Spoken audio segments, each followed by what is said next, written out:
NG की सरकार में मिल गई ना, वो किसी की सरकार में नहीं मिलेगी। आज तो ऐसे ऐसे कांड हो रहे हैं, आप भी नहीं बताना चाहता और मैं भी नहीं बताना चाहता कैमरे पर क्या हो रहा है।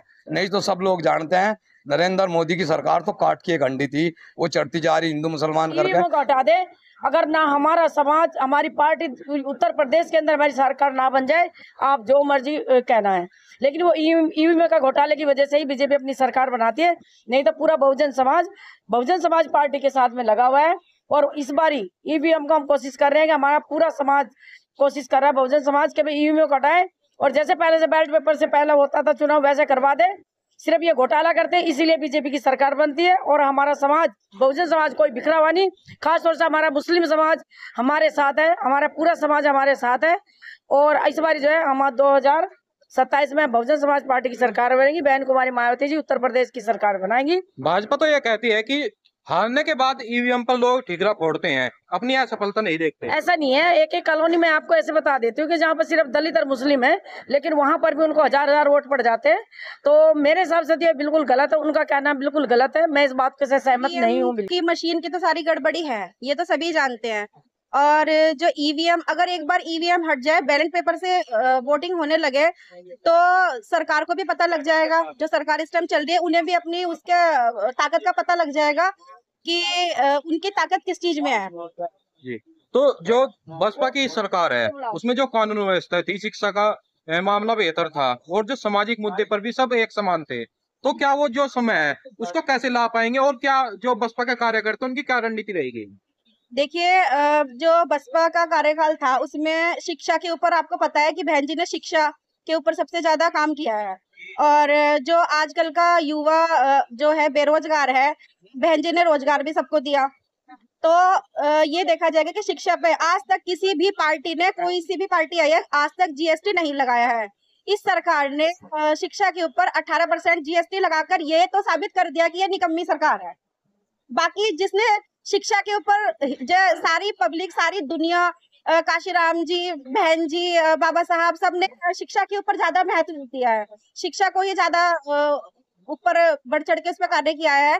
तो ये इन्होंने शिक्षा के ऊपर जो ये जीएसटी लगाया है ना, इसकी वजह से इन्होंने सारी कानून व्यवस्था खराब कर दी है।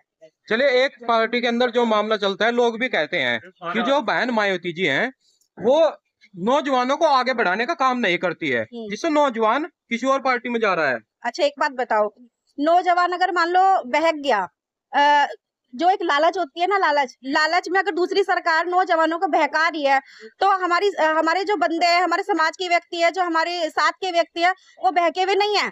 वो आज भी बसपा पार्टी में है, बसपा के लिए काम कर रहे हैं। बहका कोई नहीं है। ये सिर्फ कहने की बात है कि बहक गया, बहका कोई नहीं है। नहीं, उनको जिम्मेदारी देने का काम तो नहीं हुआ ना। कोई भी बहन जी के बाद ऐसा कोई नेता नहीं है जो सुर्खियों में हो और जमीन पर रहकर काम करता हो। अब आपको पता लग जाएगा 27 में जमीनी तौर पे काम हो रहा है या नहीं। आकाश आनंद की बात थी, और ये कहा गया था वो अभी पूरी तरह से मैच्योर नहीं है, उनको बाहर निकाला था, फिर 1-2 महीने के बाद उनको फिर वापस लिया गया। इसकी क्या कहानी है? कहानी ये है इसकी, इस पे मैं ज्यादा टिप्पणी तो करना नहीं चाहूंगी, लेकिन हमारी बहन जी है, उसके लिए सर्व समाज, हर व्यक्ति एक बराबर है। अगर कोई जरी सी भी गलती करेगा तो बहन जी उसे पद पे से हटा देती है, और उसे कोई कार्य में लेती नहीं है, उसे अपने साथ लेती नहीं है पार्टी में। तो आकाश आनंद जमीन पर क्यों दिखाई नहीं देते? अब इसके बारे में मैं कुछ कह नहीं सकती। चलिए, हमारे साथ कुछ और लोग मौजूद हैं और इनसे जानने की कोशिश करेंगे। जी, आपका क्या नाम है सर? जी, मेरा नाम फतेह जी, तो आप क्या कहना चाहेंगे, जो बसपा की सरकार है और उनका जो कार्यकाल रहा है उसके बारे में क्या कहना चाहेंगे? बसपा का कार्यकाल तो 7 से 12 तक के, पूरी यूपी को नहीं, पूरे हिंदुस्तान को सबको पता है कैसा रहा। और रही बात ये जनता की, भाई किस तरह से चल जा, क्या हो जा, वरना बहन जी की सरकार में हर आदमी, हर बिरादरी का, हर समाज का आदमी सुरक्षित रहा और सबके काम हुए, सबको मिला। जो भी चाहा, जिसने अधिकारी तैनात रहे, सब जहाँ जिसके पास गया उसी तरह अधिकारियों ने काम किया, तो बेहतर रहा। रही इसके खिलाफ जो खास तौर से मुसलमान को कहा जा, समाजवादी सबसे खतरनाक मुसलमान के वास्ते है। हमारी सरकार गई 12 माह, 13 माह सरकार आ गई समाजवादी। मुस्लिम समाज तो वही वोट देता है। वो मैं वही बतलाना चाह रहा। 2013 में क्या बीजेपी थी, जब मुजफ्फरनगर श्यामली में झगड़ा हुआ, या बसपा गई, समाजवादी आई? 17-18 दिन आपके सामने 50,000 कम से कम मुस्लिम, हिंदू मुस्लिम नहीं वो झगड़ा था, जाट प्लस मुसलमान ये झगड़ा था। और वो समाजवादी सरकार जिसे मुसलमान अपना ठप्पा लगा रहा, हाँ हमारे वास्ते बढ़िया कर रही। 50,000 घर से बेघर लोग हुए, उजड़े या नहीं उजड़े आप बतलाओ। आप इन्हें रास्ता नहीं मिल रहा तो क्या करें। रही इन्हें चाहिए सबको कि बसपा आ रही 2027 की तैयारी करे, बसपा के वास्ते तैयार है। तो सबका कैसे समझा पाएंगे लोगों को? समझा रहे, घर घर जा रहे, समझा रहे, पूरी कोशिश कर रहे। आगे देखो मैं मानने की बात है, आप मुझे समझा रहे, मैं आपको समझा रहा, समझ में भी आ रही है, ऐसा नहीं है नहीं समझ में आ रही। देखो धीरे धीरे सब काम समझ में आता है, एकदम नहीं आता।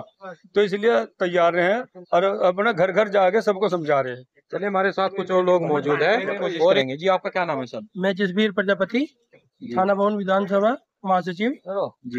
तो आप कैसे देखते हैं जो 2027 में बसपा पार्टी जो है कुछ कारनामा कर पाएगी? क्या रणनीति रहेगी? बिल्कुल पक्का कारनामा कर पाएगी और पक्की आएगी 2027 में, बिल्कुल पूर्ण आएगी सरकार।